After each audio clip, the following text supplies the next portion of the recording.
Hi, everyone, and welcome to Your Healthy Dose. This is a podcast about current trends in healthcare, and I'm your host, Kym Douglas. Did you know that 1 in 4 Americans will have a stroke at some point in their lives, and that getting treatment immediately is essential? And what about aneurysms? Is there a way to detect if one will happen? Well, today I have with me a very special guest who will break down everything we need to know when it comes to strokes and aneurysms. Dr. Jason Tarpley is here. He's the director of the Stroke and Neurovascular Center here at St. John's Health Center. Welcome. Thanks for having me. So glad you're here. Pleasure to be here. So let's dive into this. We're going to start at the very beginning. What is a stroke, and is there different kinds? There are. That's a good question. And I think it's actually quite simple. I think of it as brain plumbing. There are burst pipes and clogged pipes. So clogged pipes are more common. That's an ischemic stroke where you have a blocked blood vessel in the brain that blocks blood flow to the brain, and a portion of the brain is at risk. That's called an ischemic stroke or a clogged pipe. And then there's also ruptured pipes where you can have a burst blood vessel in the brain, either from an aneurysm, which is a bubble on the surface of an artery that can burst, or just from conditions like high blood pressure or hypertension can cause a burst pipe. So we have great treatments for both. Yeah. Hopefully that's something we can get across today, because I think it's important for people to know that the reason you need to act so quickly is because we have treatments that are really powerful and available and are time dependent. And speaking of that, that leads me into my next question. So why is it of the utmost importance to get treatment immediately if you have a stroke? Yeah, so let's take, for example, the ischemic stroke, which is the clogged pipe. Okay. That's more common. So that's 80% of strokes are going to be an ischemic stroke. Only 20% are going to be hemorrhagic or a burst pipe. And when you have an ischemic stroke, you're losing brain cells at kind of a staggering rate. It's estimated to be about 2 million brain cells per minute. However, there's 2 really powerful therapies. One is, along with the plumbing analogy, a Drano medication, which is a clot buster, that when you're evaluated at an expert center by experts, they can quickly determine that you're having an ischemic stroke and give you this clot-busting medication. The latest and greatest one is called tenecteplase. And then possibly one of the most powerful therapies in all of medicine is when someone has a large blockage and we can navigate a catheter up into the brain and pull that clot out. That's a procedure called thrombectomy, which is literally one of the most powerful therapies and effective therapies in all of medicine. So what are some of the signs that someone displays when they're having a stroke? It's a great question. And one of the most important things is that they're sudden onset. So there are physical things, which I'll go over in a second here, but I think actually one of the most important things is a sudden neurological change. Like the patient is totally normal, the person is totally normal, and then boom, some symptom develops right there. And we use an acronym BEFAST to try to help people remember those things that can happen suddenly. B stands for balance. So if you have a sudden difficulty with your gait, walking, or balance. E stands for eyes. If you have sudden visual, like a vision loss or blurring of your vision, that can be a sign of a stroke. F stands for facial droop. This is one that lots of people know. You can have the patient right in front of you smile, and one side of their smile will not have proper excursion. And so they can have kind of a facial droop. That's what F stands for. A stands for arm weakness. So again, with stroke, we're talking about things that happen to one side of the body and not the other, typically. So you can have a patient put their hands out in front of them, and if one of their arms drops, that's and it happens suddenly. Really, it's a stroke until proven otherwise. Same with the S is speech difficulty. Someone's talking normally, and then suddenly either they have garbled speech or difficulty finding their words, or having difficulty with their language happening suddenly. That's a telltale sign of a stroke. And then the last letter in the acronym is T, which stands for time to call 911. So BEFAST is the acronym, and it can be a great guide for people to recognize the signs and symptoms of a stroke. Absolutely. That's so easy to remember. And for laymen, it's easy to do too. So if you see someone having any of those issues, what do you do? The most important thing to do is to call 911. I know sometimes people think, hey, I can get the patient to the hospital faster, but actually, as we mentioned earlier, you're losing neurons at a staggering pace, right? And when we've worked very closely with Los Angeles County EMS, and every comprehensive stroke center works very closely with their local EMSs, speaking to people outside of Los Angeles. And so when you call 911, as soon as they pick you up and evaluate you, they're already in touch with us. They're already in touch with the ER. They're already telling us, hey, this patient's coming in with this, and this symptom. And we're already getting the wheels turning to, apply the appropriate treatment for those patients. So if you go rogue and you drive yourself to the ER, we will still take care of you, but we highly recommend people take the ambulance and call 911. Really good advice. Absolutely. So do different hospital emergency departments have different kinds of stroke centers? In Los Angeles, we have two distinctions from LA County EMS: primary stroke centers and comprehensive stroke centers. And actually, it breaks down fairly simply to the two stroke treatments I described earlier. Every primary stroke center in Los Angeles, of which there's about 60, has the ability to give that clot-busting medication and treat strokes in that way. However, if you have a large vessel occlusion that would require a thrombectomy, you need to be treated at a higher level of a center, which is comprehensive stroke centers. Okay, great. And what kinds of treatment are you doing over at St. John's that people need to be aware of? Yeah, I think the treatment that everyone should be most aware of is endovascular thrombectomy. So I described earlier that we can use the Drano medication to break up blood clots, but if it's a big clot in a big artery, that requires an advanced treatment called thrombectomy. And that involves putting a catheter about the size of an iPhone charging cable. Seems like everybody knows how big that is. Yeah. I say catheter and people think something bigger, but it's a small tube about the size of an iPhone charging cable, which goes into the artery of the leg or sometimes in the artery of the wrist. And then through that, we navigate a smaller catheter up into the artery of the neck, and then a smaller one up into the artery of the brain, and believe it or not, a smaller one through the clot. So it's kind of like a telescope where you have a tube within a tube within a tube, and you use that to navigate all the way up into the brain. And in the case of large vessel occlusion, we can pull blood clots out in that regard. And in the case of aneurysms, which are, a bubble on the surface of an artery, we can navigate a small catheter into that aneurysm and actually fill the aneurysm, plug it up, and prevent it from re-rupturing.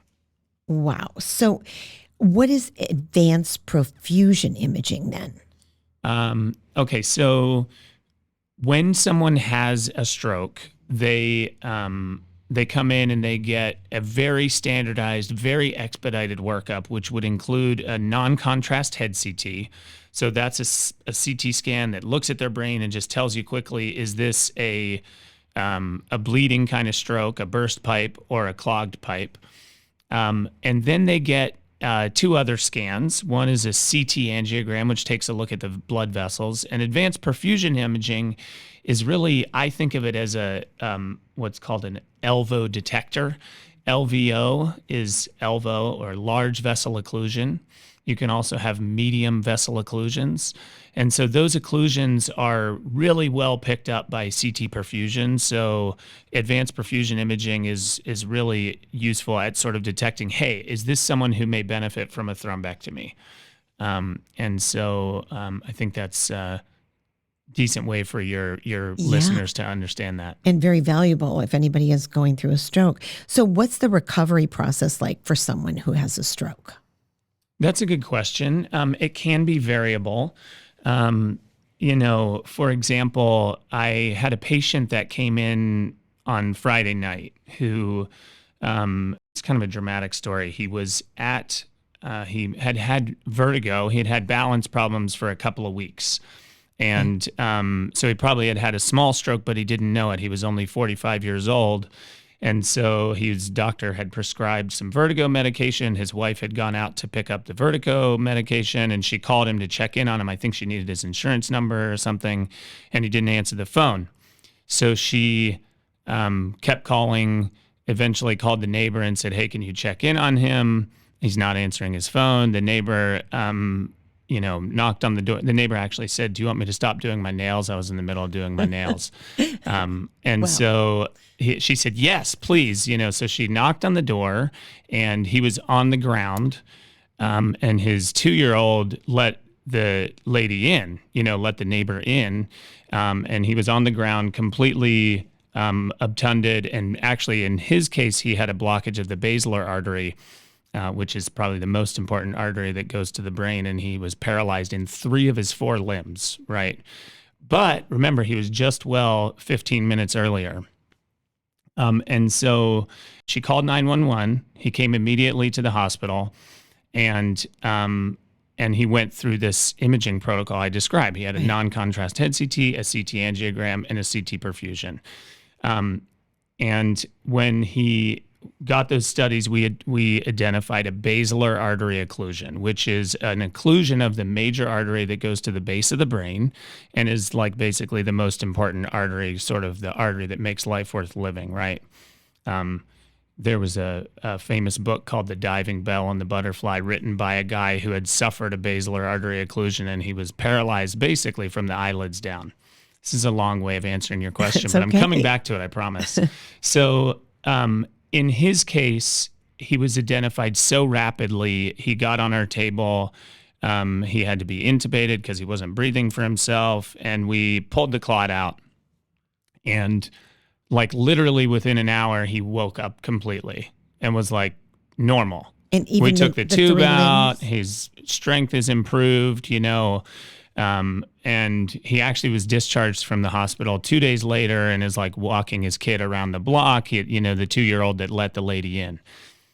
The reason I bring that up is because 2 things. One, it tells you how important time is, right? He was 15 minutes before, he was totally normal. So the wife being so vigilant really saved this guy's life. I mean, it was a team effort between us and her. But the fact that we moved so fast, he had a really rapid improvement.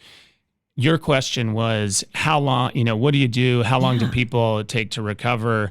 What I tell people, and what I told this guy when he came in, is that it's a 3-act play.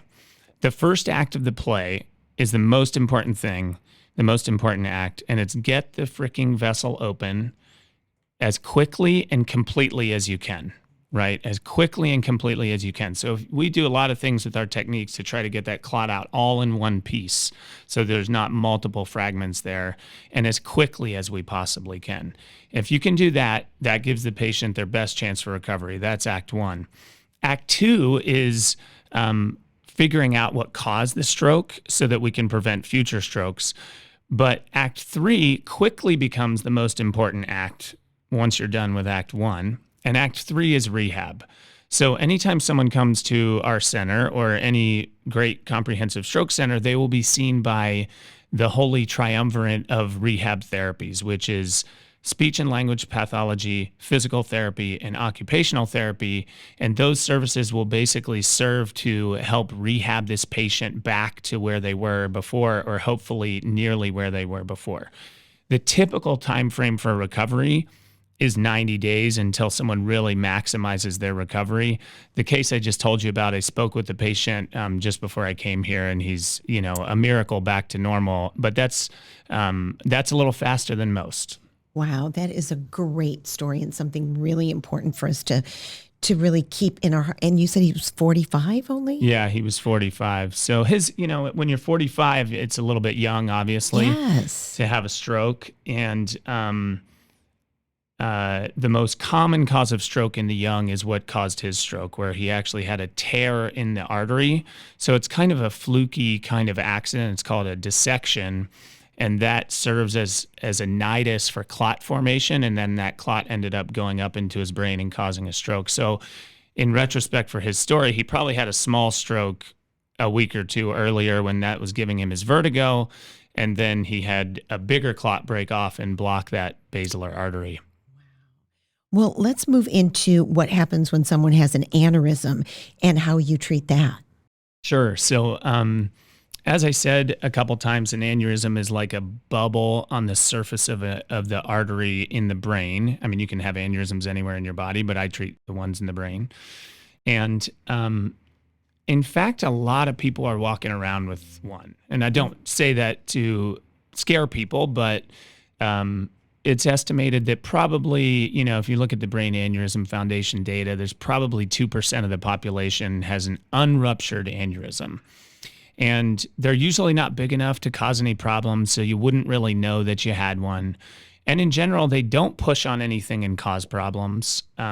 However, if they burst, they cause big problems because they cause bleeding into the spaces of the brain, which is called a subarachnoid hemorrhage, and that's very life-threatening. And then you had said how it's treated. Yeah, so most aneurysms are actually able to be treated by endovascular means. So there's two ways to treat an aneurysm. One is by open neurosurgery, so popping the hood and going in and putting a clip on that aneurysm to prevent it from rupturing if it's unruptured, or to prevent it from re-rupturing if it's ruptured. But actually, most of them can be treated by endovascular means. So in the same way I described, where you put a catheter about the size of an iPhone charging cable into the leg or arm, and then navigating smaller catheters like in a telescoping fashion all the way up into the brain. Once you get to that very end catheter, it's actually 17 thousandths of an inch. And so you're doing this under big magnified views, and we can do really cool microscopic stuff endovascularly and basically plug these aneurysms up in a variety of ways to prevent them from rupturing. So help us understand, our audience as well, ways to prevent a stroke from happening. Now we know what it is and what happens when you get it, but how do we prevent it? That's a great question. I spent a lot of time thinking about this as someone who sees a lot of strokes, right? And there's a lot of things you can do. So first of all, it depends on the mechanism. Remember I told you about the 3 acts of the play. In my young guy who had the arterial dissection, that's like a fluky accident, right? He's a healthy guy. He exercises. He has a 2.5-year-old.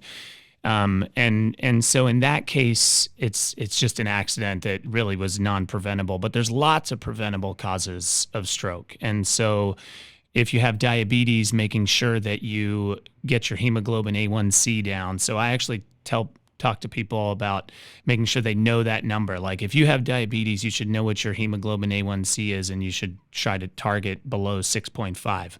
You should try to keep your cholesterol down, and you should know what that number is. You should try to keep your blood pressure down, and you should know what that number is. Those are kind of the main medical things that we think about. But the other thing is diet and exercise. Yeah, that was tell us. What do we avoid? Yeah, I mean, I think it's kind of interesting because when thrombectomy, this procedure, which is so effective, was first publicized, it was actually presented at an international stroke conference in Memphis, and it was like Lollapalooza for like the dorkiest people in the world, like the neurosurgeons and the neurointerventionists and the neurologists presenting that we just came across the most effective therapy in medicine. And it was like standing ovations and hooting and hollering, and everyone was freaking out about this thing you can do for somebody when they're having the worst day of their life. And literally right beside that conference was a smaller room where they were presenting the Mediterranean diet. And the Mediterranean diet is, I think, probably more powerful than any single pill that we have. And it reduces your stroke risk by 20%. So it's pretty dramatic for something that many of us, it's really easy to do. It's not a diet that is, distasteful. It tastes great, right? So the Mediterranean diet is essentially avoiding three things, which is, or minimizing three things. I like to put it that way more: red meat, dairy, and concentrated sweets and sugar, right? And then increasing all those healthy foods that we eat, like legumes, fruits, vegetables, nuts, poultry, fish. That is something that I think everyone should pay attention to. 20% stroke reduction is pretty big.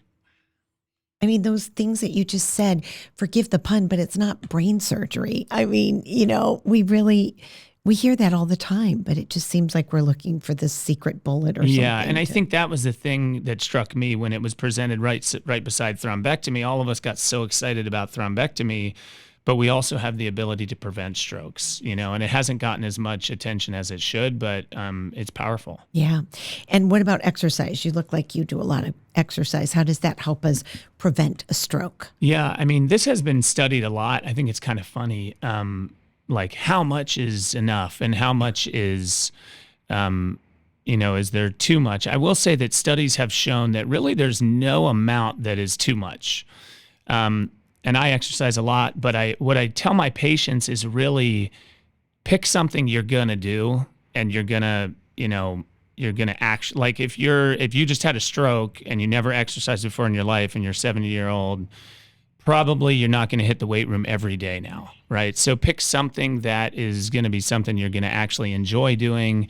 But really, all of the studies have shown that exercise prevents stroke, and really there's no amount that's too much. So walking, even just simple as simple Absolutely. as that. Great. I recommend walking a lot to my more senescent patients who have not exercised prior. Also in patients who have a tendency to fall, things like Tai Chi are actually really good. You can get some exercise doing it, but it can also help balance, and there's really good studies on that too. Okay. So is there a certain demographic that is more likely to have a stroke or an aneurysm? Yeah, it's probably different for the two. So on the stroke side, as we discussed, there's modifiable risk factors and non-modifiable, right? So the biggest non-modifiable risk factor is age. As you get older, you're more likely to have a stroke. You just can't change that. But the modifiable risk factors are the things that you can actually deal with. Like if you have high blood pressure, you should have it treated. If you have high cholesterol, you should have it treated. If you have diabetes, those are things that make you more likely to have a stroke. With respect to aneurysms, actually being female makes you at higher risk to have an aneurysm and have an aneurysm rupture. Having smoking, high blood pressure, and cocaine use are kind of three big risk factors. I have to say most of my aneurysm patients don't have all those risk factors, or they may have one. And as I said, they're just really common. There's about 2 or 3% of the population walking around with one. It is important to note that we probably shouldn't screen everybody with a CT angiogram to see if everybody has an aneurysm. But if you've had an aneurysm in your family, that's a risk factor. So there is a genetic component. And every time I treat someone's ruptured aneurysm, I recommend that they have their first-degree relatives get screened. Oh, that's smart. That's really smart.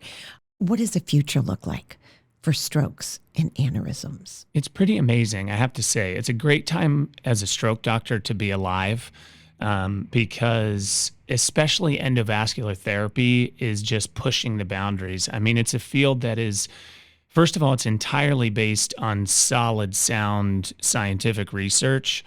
And, literally 10 years ago, we didn't have thrombectomy in a widespread manner, right? It was really 2015 that the clinical trials demonstrated that its benefit, and now we have just expanded and expanded. So now we go out into farther vessels. We do things that 10 years ago we didn't think are possible. So that's on the ischemic stroke side. And on the aneurysm side, I think it's the same way. The both open surgical and endovascular techniques are just getting better and better and better, and we have better treatments to offer patients. That's encouraging. So now let's talk about you. So what attracted you to neurology? I think a lot of what I knew I wanted to do something in brain science. I actually was a neuroscience researcher before I went to medical school, so I kind of knew that I was going to do something in neuroscience. And I lived on the East Coast, and I moved to the West Coast because there were lots of top programs here. Like 4 of the top 10 neuroscience programs were here, and I thought I'd come out here and get it out of my system. And Angelinos know what happens when you do that. You end up finding a reason to stay. So I did a PhD in neuroscience, and then I think, I was at UCLA doing my neurology residency, and I think I just really thought it was cool that someone could be having a problem in their brain like a stroke, and I could sort of examine them and recognize that they were understanding my words, but they couldn't get their words out, and I could figure out exactly where the problem was in their brain. And that part seemed really cool to me.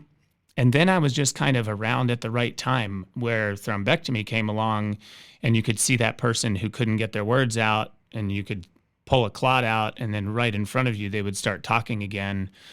So for me, it was I just couldn't make any other choice. Wow. And you don't sound like you're an overachiever at all, by the way, not one bit.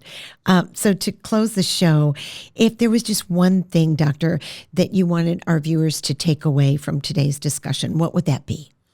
I think the main thing that would be nice for viewers to take away is that time is brain. We have a little problem in stroke in that it doesn't hurt. And like when someone's having a heart attack, they have crushing chest pain, and that really always brings them to the hospital. But we still have some patients who their arm gets weak and they try to shake it off or they try to sleep it off. And so hopefully by telling you a little bit about these treatments and telling your audience about these treatments, we can spread the word that time is brain. The minute you have one of these symptoms, call 911, get yourself to a comprehensive stroke center, and we'll take care of it from there. It sounds like they'll all be in very good hands. Well, for more information on strokes and the brain, please visit the Pacific Neuroscience Institute website, and that's at www.pacificneuroscienceinstitute.org. So unfortunately, that's about all the time we've got today. I know you've got to get your doggy to the vet, so we need to close this out. But thank you so much for being here with us, Dr. Tarpley. It really has been great. You're so interesting and informative. And thank you to St. John's Health Center Foundation and the many friends of the foundation for making this podcast possible. And thank you all for joining me here today. I invite you to tune into our future podcasts because we have more medical experts, just like our doctor here and all of them at St. John's, that are joining us to share their special insights about a number of important topics. So if you've missed any of our past episodes, all you have to do is go over to yourhealthydose.org and you can see or listen to them there. And until next time, I'm Kym Douglas with Your Healthy Dose.